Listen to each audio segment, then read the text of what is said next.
করে দেখবেন, পরিবারের সবাই অনেক পছন্দ করবে। সুপ্রিয় দর্শক, আসসালামু আলাইকুম। Welcome back to my channel cooking studio by Orin. আজকের পর্বে আপনাদেরকে মাছের মধ্যে একটা ডিম দিয়ে সবথেকে সহজে দারুণ মজার একটি বিকেলের নাস্তার রেসিপি তৈরি করে দেখাবো। আর এটা কিন্তু খেতেও দারুণ মজার হয়। একবার রেসিপিটিকে ফলো করে বাসায় ট্রাই করে দেখবেন, পরিবারের সবাই অনেক পছন্দ করবে। দারুণ মজার এই নাস্তাটিকে তৈরি করার জন্য আমি এখানে নিয়েছি 300 গ্রাম পরিমাণ রুই মাছ। আর মাছগুলোকে আমি এরকম কাট করে কেটে নিয়েছি। আপনারা এই নাস্তাটিকে তৈরি করতে এখানে যে কোনো ধরনের বড় মাছ ব্যবহার করতে পারবেন আপনাদের পছন্দ অনুযায়ী। এখন এর মধ্যে আমি দিয়ে দিচ্ছি একটা ডিম।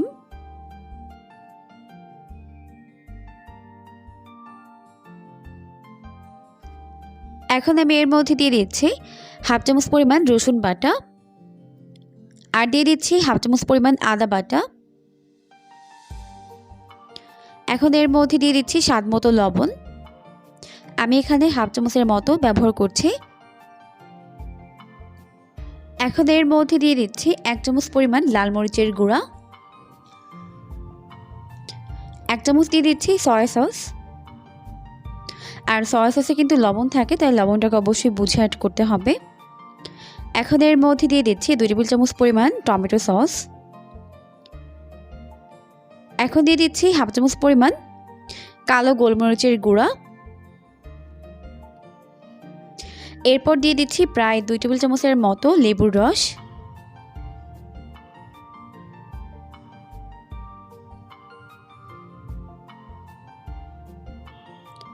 এরপর এই উপকরণগুলোকে মাছের সঙ্গে খুব ভালো মতো মিশিয়ে নিচ্ছি।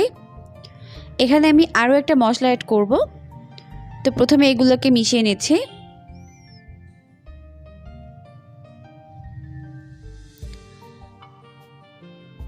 এখন আমি এর মধ্যে অ্যাড করে দিচ্ছি 1.5 চামচ পরিমাণ চাট মশলা। আপনারা এখানে চাট মশলার পরিবর্তে ভাজা জিরার গুঁড়া ব্যবহার করতে পারেন। এরপর খুব ভালো মতো মিশিয়ে নিচ্ছি।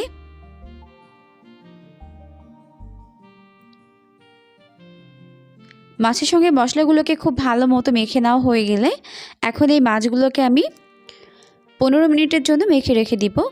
তাহলে মাছের মধ্যে মশলা খুব ভালো মতো ঢুকে যাবে।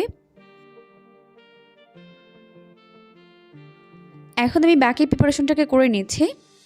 এই জন্য এখানে একটি মিক্সিং বোল নিয়েছি, এর মধ্যে দিয়ে দিলাম 1 কাপ পরিমাণ ময়দা। চাইলে এখানে ময়দার পরিবর্তে আটা ব্যবহার করা যাবে। হাফ চামচ দিয়ে দিলাম লবণ, হাফ চামচ দিয়ে দিচ্ছি কালো গোলমরিচের গুঁড়া, হাফ চামচ দিয়ে দিচ্ছি লাল মরিচের গুঁড়া, হাফ চামচ দিয়ে দিচ্ছি চাট মশলা।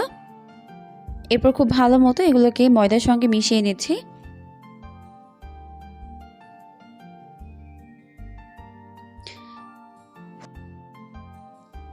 মিশিয়ে নেওয়া হয়ে গেলে এখন আমি একটি একটি করে মাছের টুকরা এই ময়দার মধ্যে কোট করব। এরপর এখানে আমি একটি বোলের মধ্যে পানি নিয়েছি। এখন এই মাছের টুকরাটিকে এই পানির মধ্যে একটু ডিপ করে নিচ্ছি। এরপর উঠিয়ে নেওয়ার পর আবারও ময়দার মধ্যে কোট করে নিব। তাহলে যেটা হবে, এই মাছের উপরে সুন্দর একটা লেয়ার ক্রিয়েট হবে, আর এটা অনেক বেশি ক্রিস্পি হয় আর খেতেও ভীষণ মজা লাগে। তো সেমভাবে আমি আরও একটি আপনাদেরকে তৈরি করে দেখাচ্ছি।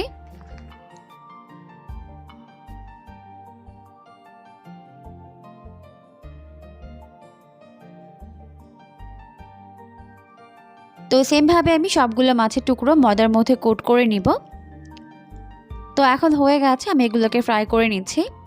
ফ্রাই করার জন্য চুলায় একটি প্যান বসিয়ে যথেষ্ট পরিমাণে তেল দিয়ে দিয়েছি। তেল যখন মিডিয়াম গরম হবে তখন আমি এর মধ্যে এই মাছের টুকরোগুলোকে দিয়ে দিচ্ছি। কোনোভাবেই অনেক বেশি গরম তেলে এইগুলোকে দিবেন না, তাহলে কিন্তু দেখা যাবে উপরের পাশটা খুব দ্রুত ক্রিস্পি হয়ে যাবে আর ভেতরটা ভালো মতো কুকড হবে না। তাই মিডিয়াম গরম তেলে চুলার আঁচটিকে মিডিয়াম রেখে প্রথমে ভেজে নিতে হবে।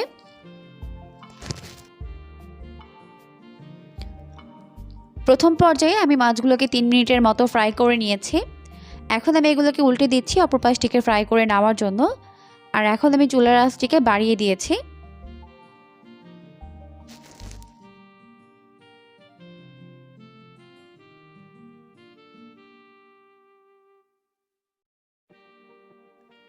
তো তো এভাবেই উল্টে পাল্টে এগুলোকে আমি গোল্ডেন ব্রাউন করে ফ্রাই করে নিয়েছি।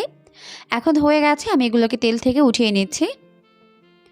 আর একটি কিচেন টিস্যু আমি একটি প্লেটের উপরে বিছিয়ে নিয়েছি, তাহলে এক্সট্রা তেলটা ঝরে যাবে।